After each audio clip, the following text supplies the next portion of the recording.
Well, welcome to the first healthy aging lecture of the year. Glad to see y'all. Glad the rain let up at the right time so y'all can make it out here today. I'm going to try and keep it short and sweet up here so we can get started. I got a few announcements to start off with. First off, Lubbock Meals on Wheels is taking donations for their weekend bags. There's a sheet out there, looks like this. It has some of the items that they could use.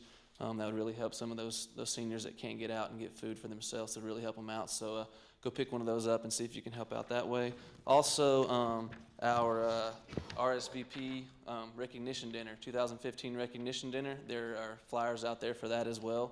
That's going to be happening November 6th at the Carillon Inn and Suites. That's from registration starts at 6. Dinner starts at 6:30. So the deadline for the reservations on that are November 3rd. So pick up one of these sheets here. If you're an RSVP member, it's free. If not, there is going to be a $10 charge.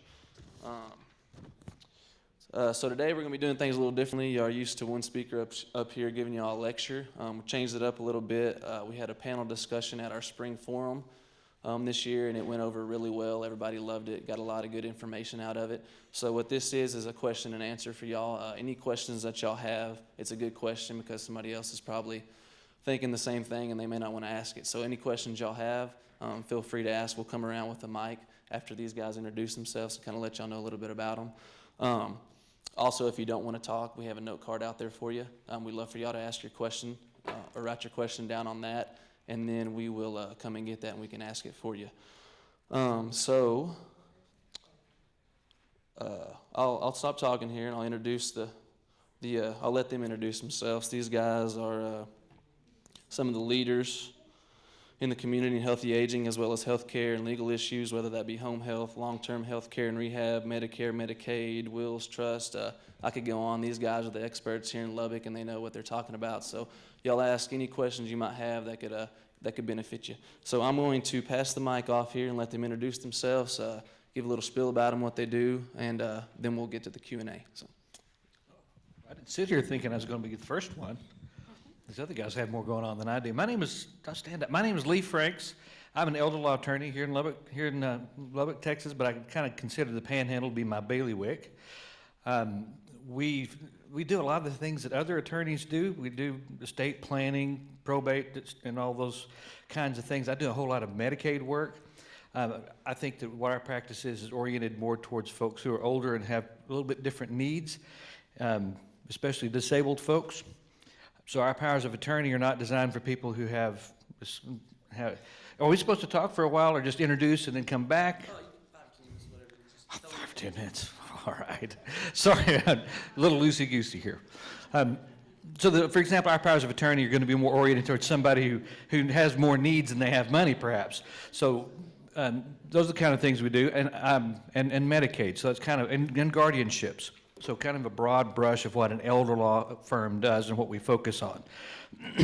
Going back into the specifics just a little bit, some kinds of things that I think that you guys should know or you guys should focus on a little bit.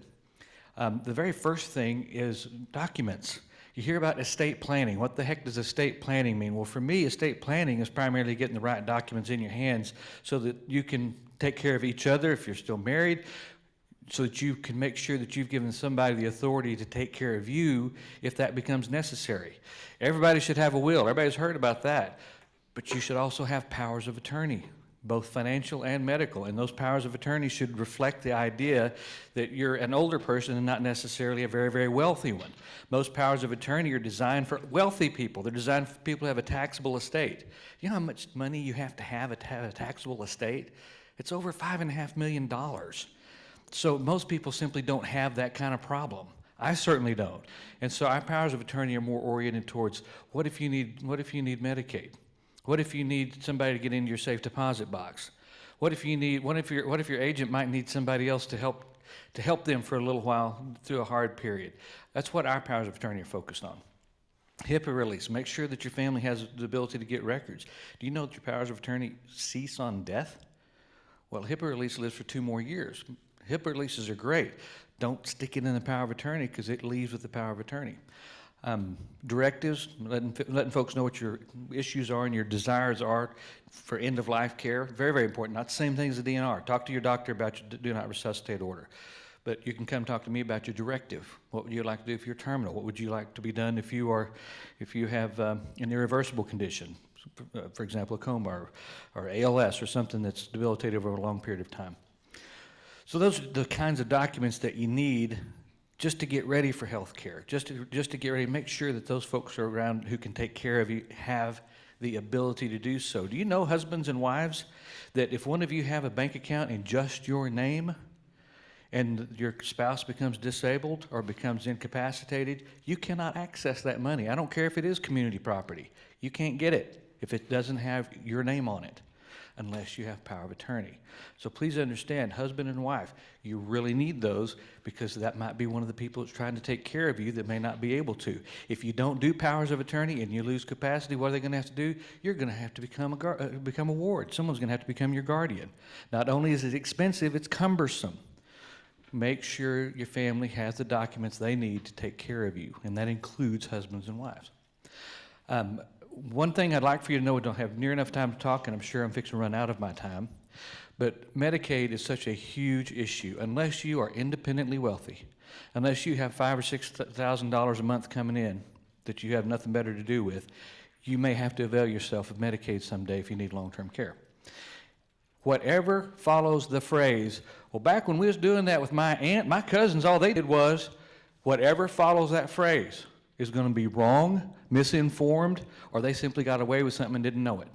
So please understand, you need to talk to somebody who knows something about Medicaid. And that's not necessarily a nursing home employee. Nursing homes are designed to get paid for the services that they provide. That's what they're primarily focused on. It's not wrong. It's not even really a conflict of interest. But it's simply that they don't know anything else about Medicaid except what it takes to get paid. There are other things that you need to know. So if you are having interest or questions about Medicaid, please come find somebody like me. There's another attorney in town that's an elder law attorney, is knowledgeable. I prefer if you come to me, but I don't mind. Just go find somebody who knows how to take care of those things and answer those questions.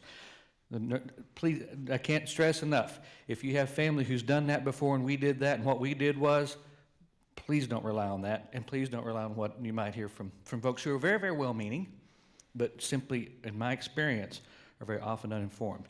Come find experts like these. These guys can tell you a lot about the areas that they focus on. I focus on Medicaid and the legal issues around aging and disability. So find an expert. I give a half-hour free consultation. So does the guy I used to work for. He's the other guy here in town who does it. Find a lawyer. A lot of financial planners have some advice for you. Some of these things have real legal issues. So I would encourage you to learn, to seek, to find out, whether you see me or somebody else. And that's all. Lee Franks, my contact information. If you want more information, please call me. I'll be happy to provide it, or call somebody else who may have that kind of information. Otherwise, talk to these fair folks about the kinds of things that they work on. Next is Debbie Callander. Thank you, Lee. Hi, my name is Debbie Callander, and I am currently the administrator at Lake Ridge Nursing and Rehab Center. I have experience in several different areas. I'm a licensed social worker as well as a licensed nursing home administrator. I've worked with a rehab program recently here in Lubbock and getting that up and started, as well as in Alzheimer's care and just your basic regular nursing homes and private pay nursing facilities. So I have a wide variety of experience and worked in several different areas through the last 25 years in Lubbock, and thank y'all for having me today.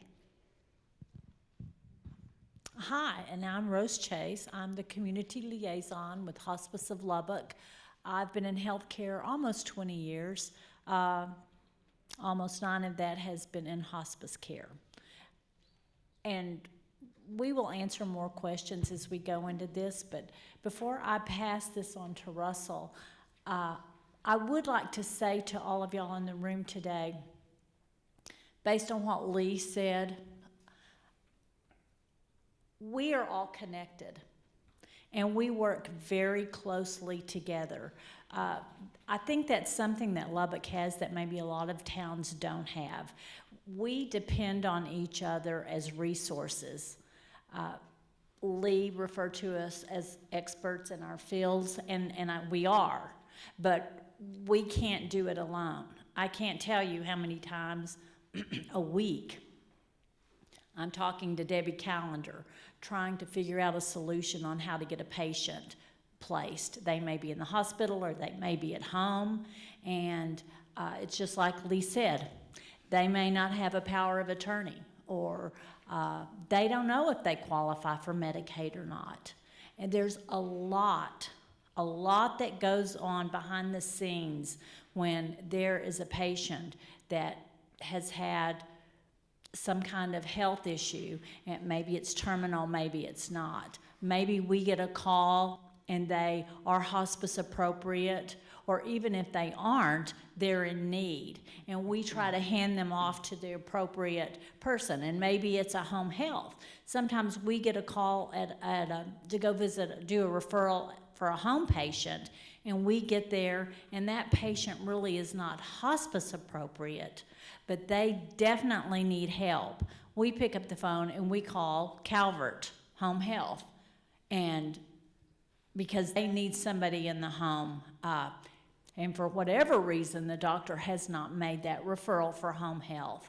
But what I'm saying is we're very entwined. So when you guys ask a question today, you know, it might be an appropriate question for me, but I might need to hand that off to Russell or to Lee or to Debbie, because it's very complex, and the healthcare system now is very complex. And I don't think there's one of us up here that has all of the answers. We really do have to depend on each other sometimes to get that final piece of the puzzle. How is this going to work? So just know when you're asking questions today, none of them are silly questions, because they're like little threads. You'll ask a question and we'll answer that, and that's going to lead into something else, because it's a whole trail, and you have no idea how many people are working behind the scenes sometimes to get one family taken care of. It truly takes a village these days. So I'm going to hand this over to Russell Maddison now. I'll take this one. Yeah, perfect. Thank y'all again for having us. There's a lot of familiar faces from the spring forum, and we really enjoyed getting to do that. And I know there were definitely some challenging questions that we had to bounce off one another to get you an answer, and I certainly want to answer as many questions as y'all might have today. But I'm Russell Maddison, Calvert Home. Okay. With Calvert Home Health, our family owns Calvert and has since 1999. We're in West Texas. We service just West Texas. We've got offices Amarillo, Midland, Odessa area, lots of rural communities, and so we service lots of patients that live, you know, an hour and a half away from Lubbock, but get their health care at one of our hospitals in Lubbock or have a physician in Lubbock, and so thus the reach into those communities from our agency. But we do provide home health. 2 years ago, we started a private pay company as well, Calvert Personal Care Services. We offer that as well. You know, if you need, we term them sitter-type services, companion-type services. We do lots of different things under that umbrella. But like the ladies before me were saying, I mean, we definitely work together, utilize each other's resources, and try to, if we can't help the client, we're trying to work through them to get an answer for the client. Unfortunately, in our industry today, things change daily now. Stuff used to change 6 months, 8 months, you know, once a year. But we're waking up every day now, and you read something new, something, you know, else is coming down the pike. You know, the last couple weeks, you had a ton of conversations about stuff that's gonna, you know, be unveiled at the first of this year. And so, unfortunately for us, we're always having to adapt and change. Many times, our clients see those changes. You may have had a spouse on home health. They got X, Y, and Z services 2 years ago. That's not the same today. Yeah, I'd love to say, you know, we could do things we used to do 2 years ago, a lot of stuff that we do. Unfortunately, with the current administration, a lot of things change all the time now. And Medicare pays us less, and in turn, our clients receive less services. And unfortunately, that's the world we live in today. So we try to do as much as we can with the resources that we have. And you know, like the ladies were saying, if we're not the answer, we'll certainly get them involved and hopefully find you the answer that you need. So I guess open it up for questions if anybody has any questions. And I believe they're passing around a mic up there. If you want to raise your hand, we'll go around the room.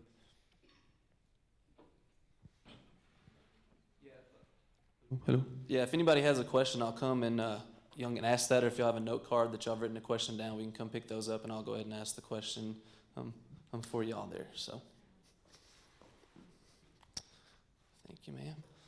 All right. First question is, what advanced health directives for foreign travel? What advanced health directives for foreign travel? If you were to become ill on a cruise and the ship doctor, or you have to use a doctor on shore, do we have to have the same kind of directives that you have here in the USA?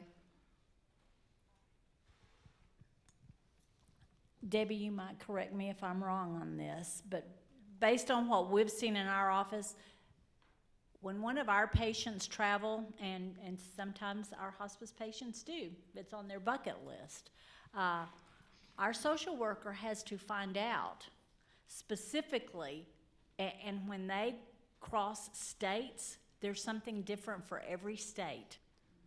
So, like if they have a DNR or do not resuscitate or something like that, we have to get those from every state and get those filled out so they're compliant if something happened while they were in the state of California or Arizona or wherever. My suggestion to you, if you are going to be traveling overseas or out of the country, is make contact with somebody there and find out what the best thing to do is, because seriously, I doubt if what's good here is going to be good there. I would have to concur. I don't have any particular knowledge of those international issues. One of my answers to folks all the time, I used to be a teacher, a school teacher. Don't know what a word means, look at the definition. If you don't have an answer, try to come up with a question that you can ask somebody that can inform you. Advanced directives are state laws, and they're related. Now, they're all very similar, but there's going to be some differences. DNRs, you're talking about a much larger issue, and that certainly is going to be state specific. If you're traveling on a cruise, for example, I would imagine, since that's a very contained environment, there's probably something that shipping company or that cruise line does for clients. If you're going to be traveling if you're going to backpack across Europe, I think that's a whole different problem. And so, depending on the circumstances. Now, if you're willing to backpack across Europe, I would assume you're willing and able to turn on a computer and do a little Googling, but that's what I would do if it was me. I have a brother that lives overseas constantly.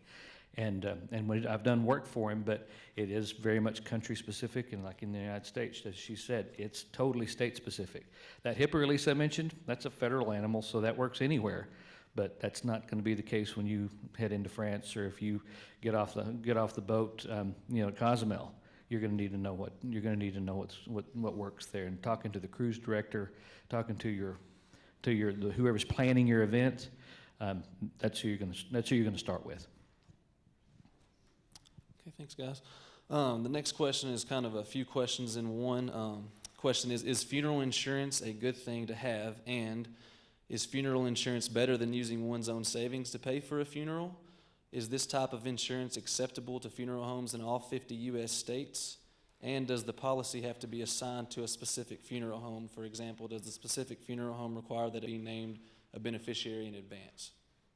And if I need to repeat any of those, let me know.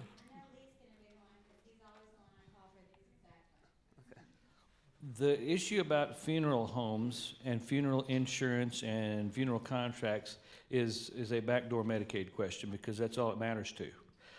If whatever contract you can get with a funeral company or funeral home, that's between you and them, and they'll be subject to the state in which they are. But the question alludes to another huge problem is, what about Medicaid? How does Medicaid handle those things? Depends on the state, and Medicaid is a federal program administered by each individual state, so the rules vary. And there's been abuse of that particular rule, so that what used to be real common, these things called funeral trusts in Texas, forget about even trying that. That may work in other states, but a funeral trust in Texas isn't going to work for you. The bottom line is, it has to not be available to you. If there is any way that you can access the cash value of that policy, then it is available to you, and it will be a countable resource. Even if it's difficult to get the money out, it will be considered accountable resource. A funeral contract where you have simply purchased the product in advance, if you purchase a contract and it's irrevocable, and most of them are these days, then there's very little trouble with that in Medicaid. They don't look too deeply. If it says this contract can be canceled for up to 3 days, then the presumption is after 3 days it can't be, and that usually works just great. Some funeral homes will accept, and what you're doing is assigning the beneficiary. They'll accept a permanent beneficiary. Some funeral homes will, some won't, because somebody's going to have to keep paying the premium, right? So all they are is the beneficiary. If they can't get their money out of it, or they can't guarantee the contract's going to work, then they may not buy it.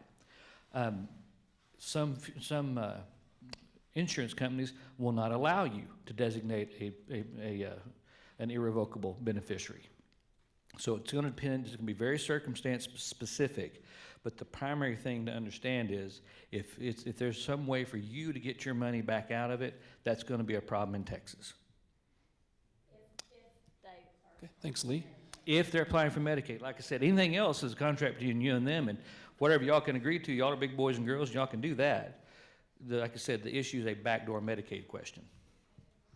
All right, next question here is it possible to apply for and receive disability payments while also drawing Social Security benefits? I'm not a Social Security expert. I tend to think no. That's called double dipping, and that usually is going to be discouraged just about anywhere. Okay, all right. In Anybody fact, else? most people on disability, once they turn 65, are normally migrated over into the retirement part, and they're no longer on disability. Okay, anybody else with any questions? I have a question. This is on durable medical equipment, and does the government help pay for that, or does it, let's talk about a hospital bed.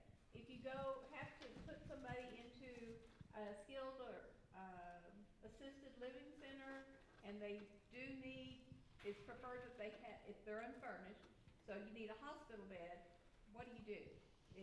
What's the process on that? Well, it used to be quite easy to get that, and Medicare was quite willing to pay for that. The rules, like Russell was talking about, have changed.